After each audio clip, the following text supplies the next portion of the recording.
Hello, I'm Lee Engel. I want to talk to you for a second about disaster prepping. It's been made pretty popular here recently with the TV show, but I want to tell you it's not the crazy kooks that you're seeing. No, we're not preparing for the zombie attack, but there are a lot of other things. Right here where I am in Central Texas, if you just look in my backyard, right down here, this hillside road, about 10 years ago we had an F5 tornado hit the city of Gerald. Totally wiped the city out. Tore the asphalt off the streets. It split into 3 tornadoes. The street right behind me, it had one of the F1s that split off from the F5. So we're kind of afraid of tornadoes here in Central Texas.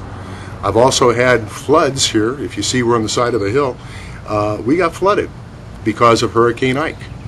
So we get all kinds of things here. Most people don't realize it, but just recently there was a 2.2 earthquake in Dallas-Fort Worth area. Why? Because if you go about 3 miles that way is Chisholm Trail, made famous by John Chisholm as he drove his cattle up to the meat markets in Fort Worth. But it also happens to be right on top of the Balcones Fault. Golly, yeah, okay, the Balcones Fault. So pause. Wait 2 seconds. Say it. Start where it just happens to be on the fault. Okay, so go. So right down here is Chisholm Trail, made famous by John Chisholm, and it runs right on top of the Balcones Fault. Now, seismologists and geologists say we're about 30,000 years past due for another eruption, major eruption on the Balcones Fault. We also have Yellowstone not far from us, and the Yellowstone caldera. They say it's about 70,000 years overdue. When that erupts, it's going to make Mount St. Helens look like fireworks compared to a bomb. So we've got all kinds of natural disasters. Did you know that just last month there was an asteroid that flew in between our satellites and the Earth?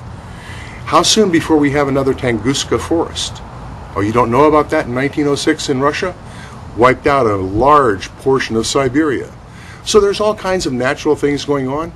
Well, I'm also afraid of our country. You see, right now we have the most divisive government that we've ever seen in our life. We have people being pitted against each other because of race, people being pitted against each other because of income levels, people being pitted against each other as to whether you want a right to have an opportunity or a defined right of what comes at the end.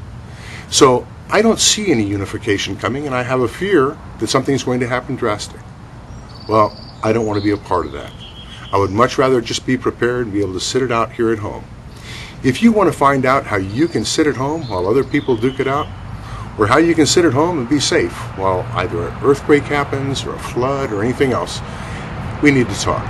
Let me see if I can't help you get prepared.